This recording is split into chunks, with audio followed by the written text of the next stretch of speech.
ሀብታምን ደሃን እየመረጠ ስኬታማ ያልሆነን እየለየ የሚያከፋፍል ኃይል አለ፣ ከበስተጀርባ ኃይል አለ ማለት ነው።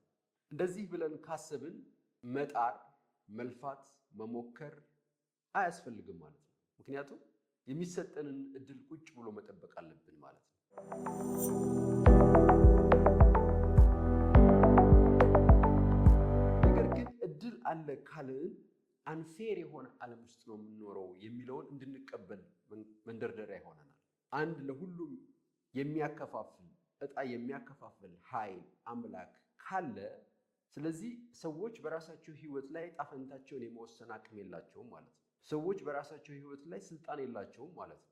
ይህ ደግሞ አንፌር ነው፣ አድሏዊ የሆነ ዓለም ነው ልንል ነው ማለት ነው።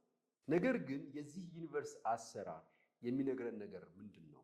የማይፋለሱ ህጎች ናቸው ያሉት።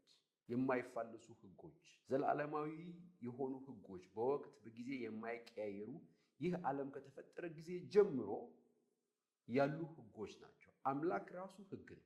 ስለዚህ በዚህ ህግ ውስጥ እድል የሚባል አጋጣሚ የሚባል ነገር የለም። ኮዝ ኤንድ ኢፌክት ነው ያለው።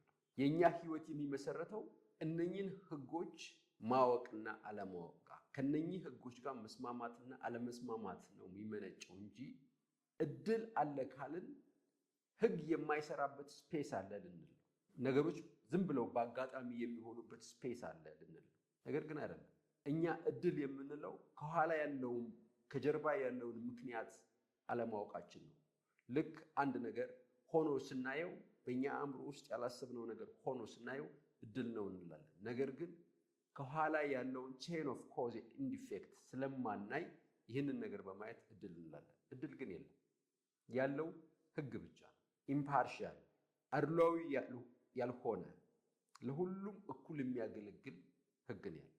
ሶ የሰዎች ህይወት የሚለያየው በእድል ሳይሆን ያንን ህግ ባለማወቅ፣ ያ ሜንታል ሎ ባለማወቅ፣ ኮዝ ኤንድ ኢፌክት ባለማወቅ።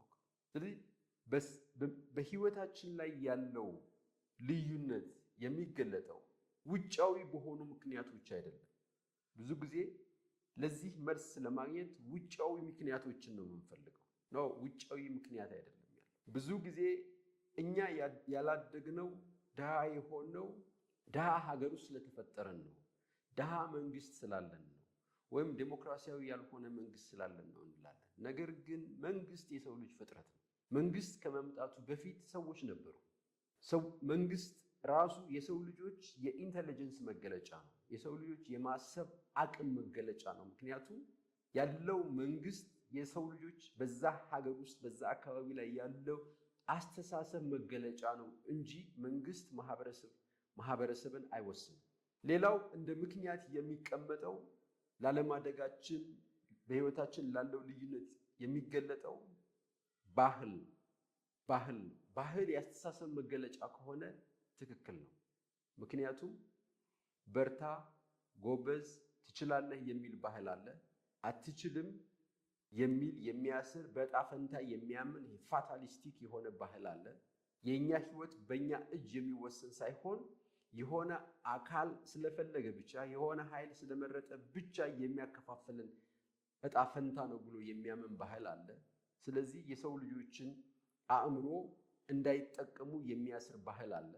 እችላለሁ ማለት መሞከርን መጀመርን የሚተች የሚያዳክም፣ ልታይ አትበል የሚል በኢኖቬሽን በፈጠራ በአዲስ ሙከራ የማያምን ባህል አለ።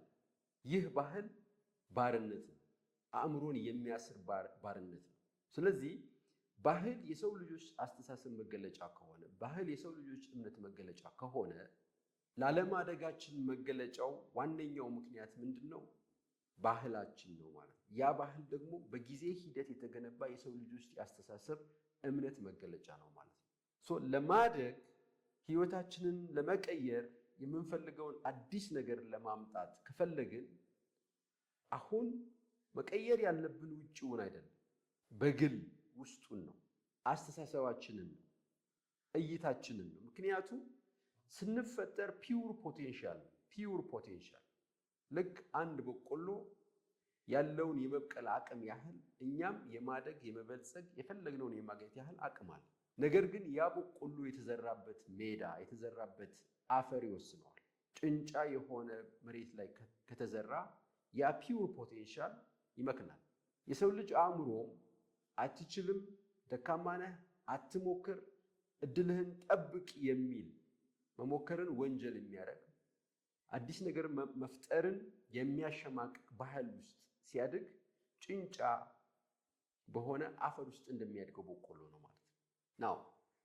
አሁን በአስተሳሰብ እስራት ውስጥ ነው ያለ ነው ማለት ነው። ውጫዊ ምክንያቶች የሀብት፣ የእድል፣ የመንግስት ወይም የሌሎች ምክንያቶች አይደሉም እኛን የሚገልጹ። በግልም ይሁን በማህበረሰብ ወደኋላ የሚያስቀሩን እንዳናድግ የሚያደርጉን ውጫዊ ምክንያቶች አይደሉም፣ ውስጣዊ ምክንያቶች ናቸው። ውስጣዊ ምክንያቶች ምንድን ነው?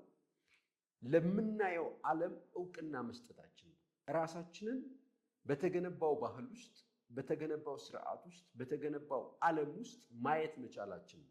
ያንን እንደ ሪያሊቲ መውሰድን እኛ ራሳችንን ለዛም ተገዢ ማድረጋችን ነው።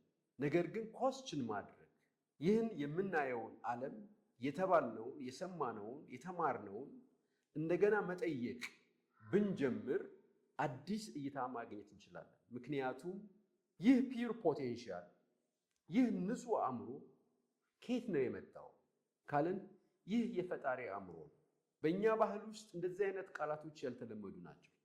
ምክንያቱም ሰውን ማኮሰስ፣ ሰውን አቅመ ቢስ ማድረግ፣ ሰውን አይችልም አትችልም ማለት የለመደ ባህል ሰው የአምላክ ኃይል አለኝ ቢል እንደ መገዳደር ይወሰዳል። ነገር ግን መጽሐፍቶች፣ ቅዱሳን መጽሐፍቶችም የሚመሰክሩት ይህንን ነው።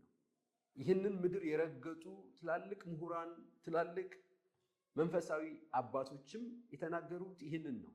መጀመሪያ ራሳችሁን እወቁ ነው ያሉ። መጀመሪያ ማንነታችሁን እወቁ፣ መጀመሪያ ምንጫችሁ ምን እንደሆነ እወቁ ነው ያሉ። ከዚህ ዓለም ጋር አትታገሉ ነው ያሉ። መጀመሪያ ከምንጫችሁ ጋር ተገናኙ ነው ያሉ። ያ ነው ፓወር። በእድገት ሂደት ውስጥ ሲሙሌሽን ውስጥ ነው የምንኖረው። ሲሙሌትድ የሆነ ወርልድ ነው ይሄ። ፓራለል ሪያሊቲ፣ ብዙ ሪያሊቲዎች ያሉበት ዓለም ነው። እኛ ግን አንድ ሪያሊቲ ነው የምንቀበለው። ያም ስንወለድ የመጣንበት ማህበረሰብ የተቀበለውን ነው ያለውን ተቀብለን ነው የምንኖረው። ያ ሲሙሌትድ የሆነ ነው። በዛ ማህበረሰብ ውስጥ ተቀባይነት ያገኘ ሀሳብ፣ ተቀባይነት ያገኘ እምነት ናችሁ የተባለውን ነው የምንኖረው፣ ነን ብለን የምንኖረው። ይሲ ዋን ሪያሊቲ ነው ያ፣ አንድ ሪያሊቲ ነው ያ። ነገር ግን በሌላ ማህበረሰብ ውስጥ ብንኖር፣ በሌላ አስተሳሰብ ውስጥ ብንኖር ሌላ ሪያሊቲ ውስጥ ነው የምንኖረው ማለት ነው። አሁን አእምሯችንን ሸብቦ የያዘው እኛ ያደግንበት ማህበረሰብ የተቀበለውን ስለተቀበልን ነው። ወደኋላ ተመልሰን ማንን፣ ከየት ነው የመጣ ነው፣ ምን አይነት አቅም አለን ብለን ብንጠይቅ ግን አሁን ከትክክለኛው ምንጫችን ጋር መገናኘት እንችላለን። ምክንያቱም የምናየው ዓለም ነጸብራቅ ነው። ነጸብራቁን እንደ እውነት እየተቀበልን ነው እኛ የምንኖረው። ነጸብራቁን እንደ ትክክል እየተቀበልን ነው የምንኖረው። የምናየው ዓለም ግን የኛ አስተሳሰብ ነጸብራቅ ነው እንጂ በራሱ ኤግዚስት የሚያደርግ በራሱ ሕያው የሆነ በራሱ የሚኖር አይደለም። አስተሳሰባችንን ስንቀይር ነጸብራቁ ይቀየራል። ስለዚህ የምንቀይረው አስተሳሰባችንን ነው። አስተሳሰባችንን የምንቀይረው ከየት ነው? መጀመሪያ እኛ ማንን? ቅዱሳን መጽሐፍቶችን ብናገላብጥ፣ ሳይንሳዊ ምርምሮችን ብናይ፣ በየትኛውም ሃይማኖት ውስጥ ያሉ መጽሐፍትን ብናገላብጥ አንድ ሀቅ ግን እናውቃለን። እሱም የሰው ልጅ የአምላክ ኃይል ተካፋይ ነው። ሰው በአምሳያው እንደ ምሳሌ ሆኖ የተፈጠረው ይላል መጽሐፍ። በዚህ ምድር ላይ ያለፉ ምሁራን በሙሉ፣ አስተማሪዎች በሙሉ፣ አባቶች በሙሉ የነገሩን መጀመሪያ ራሳችሁን እወቁ ነው ያሉት። የሰው ልጅ ትንሽ ትቢያ አይደለም፣ ትንሽ እንስሳ አይደለም። የሰው ልጅ የትልቅ ኃይል ተካፋይ ነው። የትልቅ ኃይል ተካፋይ ነው። በህይወታችን በግልጽ በምሳሌ ማየት እንችላለን። በዚህ ዓለም ላይ ጂኒየስ የተባሉ ሰዎች ኤክሰፕሽናል ሰዎች አይደሉም። ነገር ግን መጀመሪያ ወደ ውስጥ ያዩ ሰዎች ናቸው። የውስጥ አቅማቸውን የተረዱ ሰዎች ናቸው። ለውጫዊው ዓለም እውቅና ያልሰጡ ሰዎች ናቸው። አትችልም ሲባሉ እችላለሁ ያሉ፣ ሰነፍ ነህ ሲባሉ ጎበዝ ነኝ ያሉ፣ የውስጥ ጥሪያቸውን የውስጥ አእምሯቸውን ያዳመጡ ሰዎች ናቸው። በሰው ልጆች መካከል የአእምሮ ፖቴንሻሊ የአእምሮ ልዩነት የለም። ነገር ግን ያንን አእምሯዊ ኃይል ለማውጣት የነበሩበት አካባቢ የነበራቸው ቁርጠኝነት የነበራቸው መረዳት ነው ልዩነት የፈጠረው። የቻይና አእምሮ፣ የአሜሪካ አእምሮ፣ የጃፓን አእምሮ፣ የኢትዮጵያ አእምሮ የለም። አንድ አእምሮ ነው ያለው። ያንን አእምሯዊ ኃይላችንን ግን እንዴት ተጠቀምነው የሚለው በህይወታችን ላይ መሰረታዊ ልዩነት ያመጣል። የመጀመሪያው ነገር ለመለወጥ የመጀመሪያው ነገር እኛ ማን ነን፣ ምን አይነት አቅም አለን የሚለውን ማወቅ ያስፈልጋል።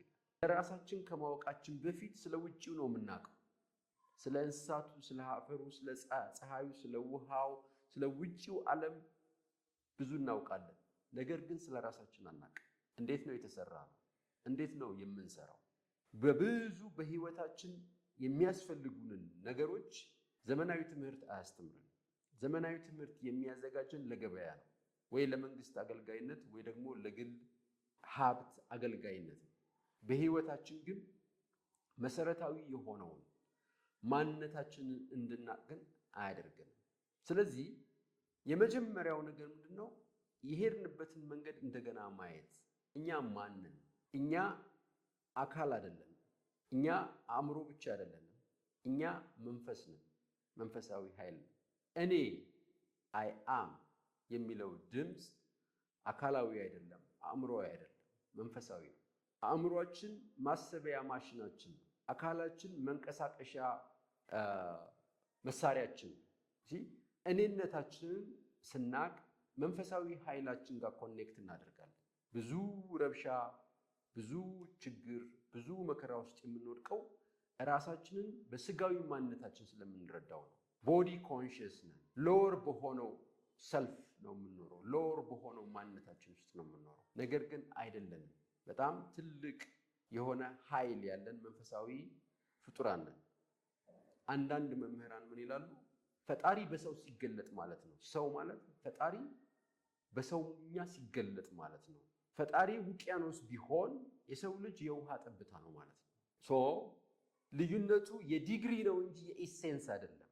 ልዩነቱ የስኮፕ የመጠን ነው እንጂ የአይነት አይደለም። ከአንድ ውቅያኖስ ውሃ ብንቀዳ የውሃው ኮምፖነንት ተመሳሳይ ናቸው። የውሃው መጠን ግን ይለያያል። ዛት ማች ፓወርፉል ነው። ስለዚህ የሰው ልጅ የአምላክ ኃይል የለውም። ነገር ግን ከአምላክ የወሰደው ግን ኃይል አለ። የራሱን ዩኒቨርስ አይፈጥርም፣ የራሱን ህይወት ግን ይፈጥራል። ይህ ዘመናዊ ትምህርት እንዳናውቀው ያደረገን፣ ዘመናዊ ሚዲያ እንዳናውቀው ያደረገን፣ ትንሽ ፍጡራን በፍርሃት በጭንቀት በዋስትና ማጣት ውስጥ በቀን በቀን እንድንኖር ያደረገን ፌል ያደረገ የወደቀ የተሳሳተ አስተምህሮት ውጤቶች ነን። ኮንትሮልድ ማይንድ ኮንትሮልድ ተደርገናል። በትክክል ማንነታችንን እንድናቅ ሳይሆን ኮንስትራክትድ ኢሜጅ ነው የተሰጠን። ሌሎች የፈጠሩትን ኢሜጅ ይዘን ነው የምንኖረው። ሰው ማለት ፈሪ፣ ተጠራጣሪ፣ ኢንሴኪውርድ የሆነ መፍጠር የማይችል ሆነን ነው የተሰራ ነው። ይህ ግን ተፈጥሯዊ ማንነታችን አይደለም። በአምላክ አእምሮ ውስጥ ያለው ሰው ይሄ አይደለም። ነገር ግን በጊዜ ሂደት ግን ፈጣሪ በአምሳያው እንደ ምሳሌው ፈጠረን። ሰዎች ደግሞ በራሳቸው አምሳያ እኛን ፈጠሩ። ነን ብለን እንሄዳለን፣ እንዲህ ነን ብለን እንሄዳለን። ውስጣዊ አቅማችንን ከመረዳት ይልቅ ለችግሮቻችን ሁሉ ውጫዊ መፍትሄ በመፈለግ እንቸገራለን። ትልቁ ልናገኘው የሚገባው ሀቅ፣ ልንጠይቀው የሚገባው ሀቅ በእርግጥ እኛ ማን ነን? ይህን ከጠየቅን የመጀመሪያው ትልቁ መልሳችን እኛ ከአካልም ከአእምሮም በላይ ነን።